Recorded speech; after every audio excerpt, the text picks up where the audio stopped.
My dear friends, my dear masters, my dear gods, today is the birthday of Jesus Christ, the great master, for the great life of Jesus Christ, for the great teaching of Jesus Christ, for the great compassion of greatest Jesus Christ.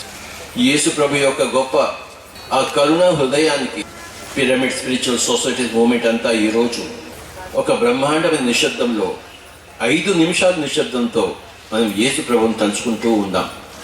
ఆయన జీవితము, పుట్టుక, ఆయన బోధనలు ఒక 5 నిమిషాల సేపు మనం యేసు ప్రభువుని మనసులో నింపుకుంటూ ఉందాం. My dear friends, let us keep the greatest master in our mind for 5 minutes with closed eyes.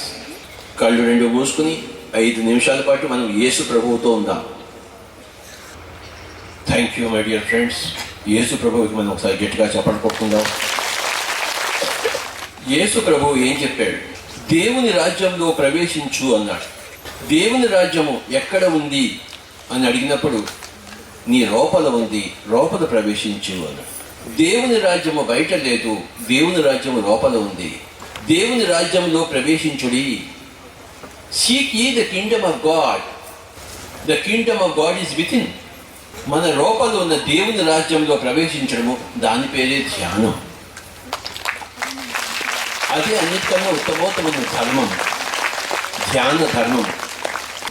Seek ye the kingdom of God and his righteousness first, and then all else will be added unto you అన్నాడు ఆయన. అంటే ఆ దేవుని రాజ్యమును శరణు కోరము, ఆ దేవుని రాజ్యం యొక్క ధర్మమును పాటించుము, అప్పుడు మీకు కావలసినవన్నీ మీకు లభించును అన్నాడు. మరొకసారి వినండి. దేవుని రాజ్యం కొరకు శరణు వేడండి, ఆ దేవుని రాజ్యం యొక్క ధర్మాన్ని పాటించండి. Seek ye the kingdom of God and his righteousness. His righteousness అంటే ఆ దేవుని రాజ్యం యొక్క ధర్మము. అప్పుడు ఏమవుతుందంటే మనకు కావలసినవన్నీ మనకు వస్తాయి. ఆరోగ్యము, సంతోషము, భాగ్యము, భోగము, తృప్తి, మనకి ఏమేమి కావాలో అవన్నీ కూడా వస్తాయి. All else will be added unto you. మీకు కావలసినవన్నీ మీకు ఇవ్వబడతాయి. ఎప్పుడు ఇవ్వబడతాయి? దేవుని రాజ్యం శరణు కోరిన తర్వాత, దేవుని రాజ్యం యొక్క ధర్మంని పాటించినప్పుడు అప్పుడు మనకి అన్ని ఇవ్వబడతాయి, లేకపోతే ఇవ్వబడవు. Seek ye the kingdom of God and his righteousness first and then all else will be added unto you. మనకి ఎన్నెన్నో కావాలి, అవన్నీ కూడాను ఆ దేవుని రాజ్యంలో ప్రవేశించడం ద్వారా, దేవుని ధర్మమును పాటించడం ద్వారా మనకి లభ్యమవుతాయి. దేవుని రాజ్యంలో ప్రవేశించడం అంటేనే ధ్యానము, దేవుని ధర్మాన్ని పాటించడం అంటేనే మై డియర్ ఫ్రెండ్స్. ఈరోజు 4వ ధర్మం తెలుసుకుందాం. దాని పేరు కరుణ. ఆ కరుణామయుడి మనం చెప్పాలి కొడదాము. మొట్టమొదటి ధర్మము ధ్యానం అయినప్పుడు, 2వ ధర్మము అహింస అయినప్పుడు, 3వ ధర్మము మిత్రత్వం అయినప్పుడు, 4వ ధర్మము కరుణ. సరిగ్గా యేసు ప్రభు పుట్టినరోజే, ఆ కరుణామయుడి పుట్టినరోజే ఈ 4వ ధర్మం మనకు వచ్చింది, కరుణ అనే ధర్మము.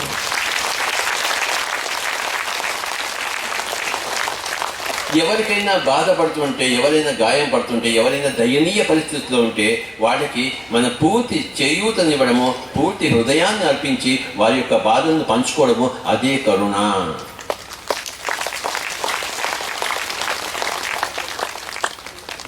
మనలోకి మనం ప్రవేశించడం ధ్యానము, తోటి ప్రాణికోటికి అపకారం చేయకుండా ఉండడం అహింస, సకల ప్రాణికోటితో చెలిమి చేయడము స్నేహతత్వము. ఎక్కడైనా ఏ ప్రాణి అయినా దయనీయ పరిస్థితిలో ఉంటే అక్కడ మన చేయూతనివ్వడము, సహకారం ఇవ్వడము, సహాయం ఇవ్వడము, మనకు ఉన్నది అక్కడ అర్పణం చేయడము, దాని పేరు కరుణ. ఈ కరుణా ధర్మము 4వ ధర్మము. ఎంత భాగ్యమో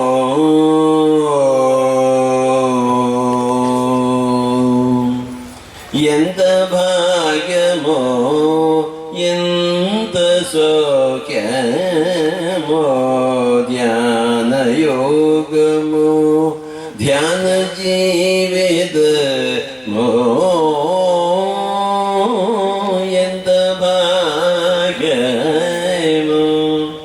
ఎంత సౌఖ్యము ధ్యాన యోగము ధ్యాన జీవిత ఎంత భాగ్య అహింసాతత్వము ముక్తిదాయకము అహింసాతత్వము ముక్తిదాయకము కరుణాధర్మము క్రాంతి క్షేత్రము కరుణాధర్మము క్రాంతి క్షేత్రము ఎంత భాగ్యము ఎంత సౌఖ్యము ధ్యాన యోగము ధ్యాన జీవిత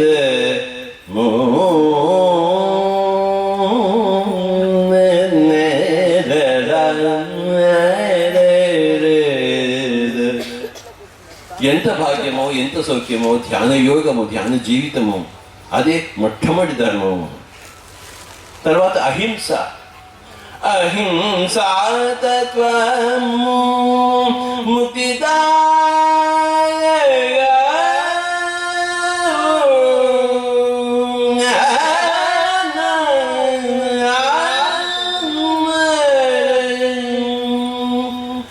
అహింసాతత్వము ముక్తిదాయకము. గుర్తుంచుకోండి, ముక్తి కావాలి, మోక్షం కావాలంటే అహింసలో జీవించాలి. హింసలో జీవిస్తే కోడిని మేకను చేపను కోసుకుని తింటే రామచంద్ర అహింసలో జీవించుడి, అదే ముక్తి. ముక్తి అంటే ఒక జీవాత్మ పోయి పరమాత్మలో ఐక్యం కావడం కాదు. పరమాత్మే దిగి వచ్చింది ఇక్కడ, మనమంతా పరమాత్మలో. కానీ కోడిని మేకను తినే పరమాత్మలో ఉన్నాం. ఆ కోడిని మేకను చేపే ఆ హింస చేసే కార్యక్రమం వదిలిపెట్టేస్తే అదే ముక్తి. అహింసాతత్వము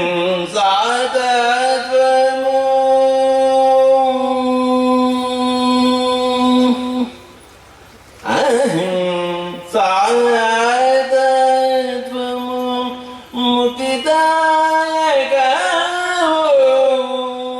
కరుణాధర్మము క్రాంతి క్షేత్రము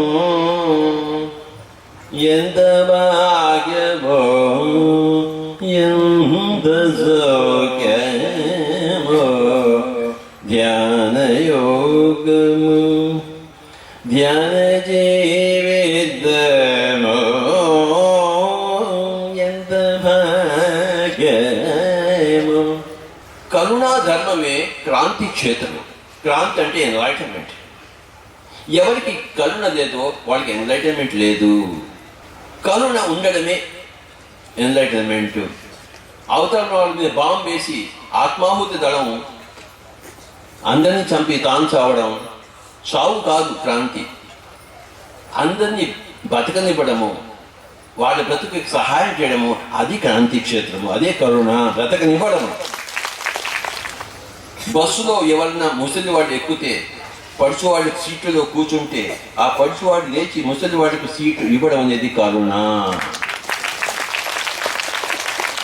నాకేం పట్టింది, నేను మొట్టమొదటి వచ్చాను కదా, నా సీటు నాది, ఎవడు ఎలా ఉంటే నాకేంటి అంటే వాడికి కరుణ లేదు, వాడికి ఎన్లైటన్మెంట్ లేదు, వాడికి క్రాంతి లేదు. కరుణా ధర్మమే క్రాంతి క్షేత్రము. If you want enlightenment you got to be with Karuna, you got to be with compassion. What is karuna? Karuna is compassion. For each and every being you must have compassion. When somebody is in trouble, you must go out and help. Pyramid మాస్టర్లు అందరూ ఊరూరు ఎందుకు తిరిగి ధ్యానం చెప్తున్నారు? కరుణామూర్తులు కనుకంగా pyramid మాస్టర్లు అందరూ ఊరూరు తిరిగి చెప్తున్నారు. నా ధ్యానం నాకుంది, పక్కవాడితో నాకేం పని అంటే ఓకే, ధ్యానంలో ఉన్నాడు, దేవుని రాజ్యంలో ఉన్నాడు, తన లోపల తాను ఉన్నాడు కళ్ళు మూసుకుని, కానీ పక్కవాడికి ధ్యానం చేయకపోతే అది కరుణ అవుతుందా? నేను కర్నూలులో ముక్కు మూసుకుని కూర్చుని కళ్ళు మూసుకుని కూర్చుని నా ధ్యానంలో నేను ఉండొచ్చు కదా. నాకేం పట్టింది వేరే ఊళ్ళు తిరగడానికి? నాకేం పట్టిందంటే అందరికీ ధ్యానం తెలియకపోతే మరి నేనే కదా పోయి చెప్పవలసింది. అది నా ధర్మం కదా. ధ్యాన ప్రచారం చేయడమే ఇంటింటికి పోయి, అదే కరుణా ధర్మము. అది ధర్మము చేయవలసిందే. ధర్మము చేయకపోతే అధర్మం అవుతుంది. ధర్మం అంటే సరి అయినది అని మనం తెలుసుకున్నాం. సరి అయినది చేయకపోతే మనం ఏం చేస్తామంటే సరి కానిది చేస్తున్నాం అన్నమాట. ఎవరైతే ధ్యాన ప్రచారం చేయరో వాళ్ళు సరికానిది చేస్తున్నారు. ధ్యాన ప్రచారం చేసేవాళ్ళే, ధ్యానం చేసిన వాళ్ళు ధ్యాన ప్రచారం చేసి తీరాలి. మొట్టమొదటి ధర్మంలో ఉన్నవారు, ధ్యాన ధర్మంలో ఉన్నవారు 4వ ధర్మంలో ఉండాలి. అది కరుణా ధర్మము. ధ్యానమూర్తులకు ధ్యాన ప్రబోధము, ధ్యాన ప్రచారము, దట్ ఈస్ కంపాషన్. నా దగ్గర సంగీతం ఉంది. ఆ సంగీతాన్ని ప్రతి ఒక్కరికి నేర్పించడం అనేదే కరుణ.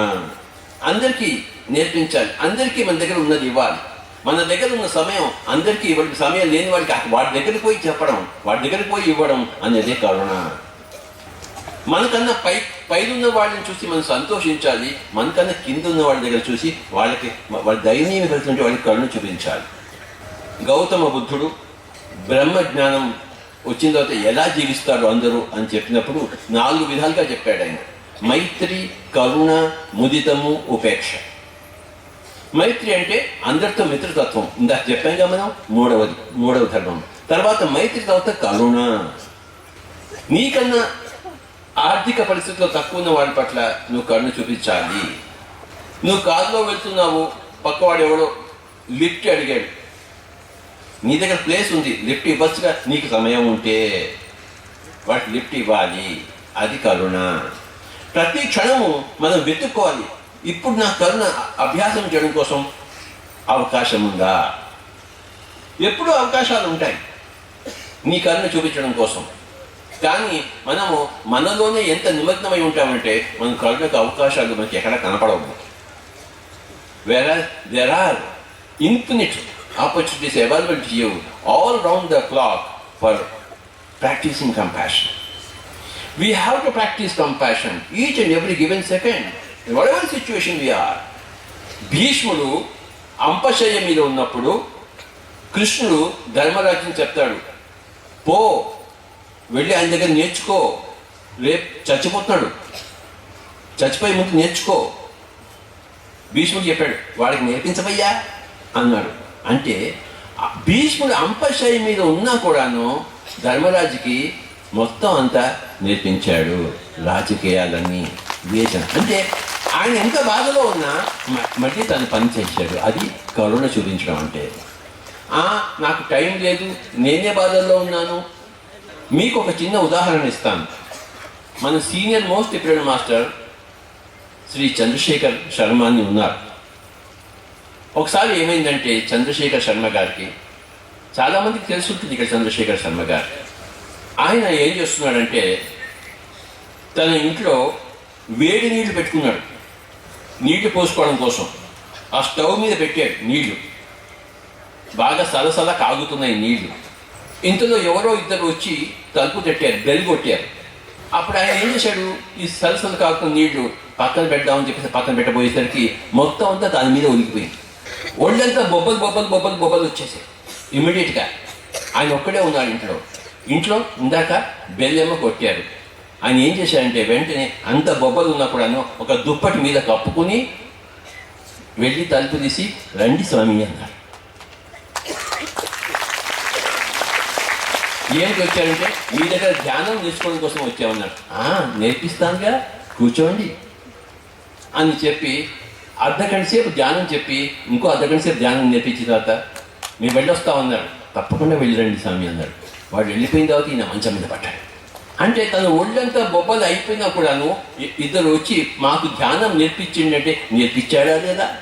భీష్ముడు అంపశయ్య మీద ఉన్నప్పుడు ధర్మరాజుకి రాజకీయాలకి ఆ రాజకీయ ధర్మ సూక్ష్మాలని చెప్పాడా లేదా? మనకి ఎన్ని బాధలున్నా మన బాధలను పక్కన పెట్టి పక్క వాళ్ళ బాధను పట్టించుకోవడమే కరుణ. యేసు ప్రభువుని మేకులు వేసి కొట్టారు. అప్పుడు ఆయన చెప్పాడు, ఓ దేవుడా, ఓ తండ్రి, వీళ్ళని క్షమించేసి, వీళ్ళకి ఏమీ తెలియదు, తెలియకుండా చేస్తున్నారు, తెలిసి కాదు, వీళ్ళని క్షమించేసి ఓ తండ్రి అన్నాడు. తన బాధలు తనకు లేవు. మన బాధలను, మన స్వీయ బాధలను పక్కన పెట్టి భీష్ముడు, అంపశయ్య మీద ఉన్న భీష్ముడు, ఆ ముసిలివాడు, యుద్ధం చేసి చేసి అలసిపోయి ఉన్నవాడు, ఒళ్ళంతా బాణాలు గుచ్చుకుని ఉన్నవాడు ధర్మరాజుకి బోధ చేశాడు. He was teaching. So pyramid masters అందరూ they have to teach meditation whatever their condition. That is karuna. ఆ భీష్ముడి దగ్గర నుంచి, ఆ యేసు ప్రభు దగ్గర నుంచి, ఆ చంద్రశేఖర్ శర్మ గారి దగ్గర నుంచి మనం ఏం నేర్చుకోవాలంటే కరుణా ధర్మం నేర్చుకోవాలి. 4వ ధర్మం. మొట్టమొదటి ధర్మం ధ్యానము. Seek ye the kingdom of God first and his righteousness and then all others will be added unto you. ధ్యాన ధర్మము ప్రప్రథమ ధర్మము, అహింసా ధర్మము ద్వితీయ ధర్మము, మిత్ర ధర్మము తృతీయ ధర్మము, కరుణా ధర్మము చతుర్థ ధర్మము. ద ఫోర్త్ ధర్మ. ఎంత భాగ్యమో ఎంత సౌఖ్యమో ధ్యాన యోగము ధ్యాన జీవితమో ఎంత భాగ్యమో అహింసాతత్వము ముక్తిదాయకము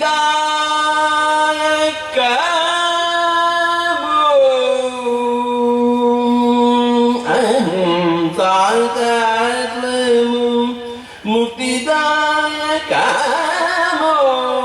కరుణాధర్మము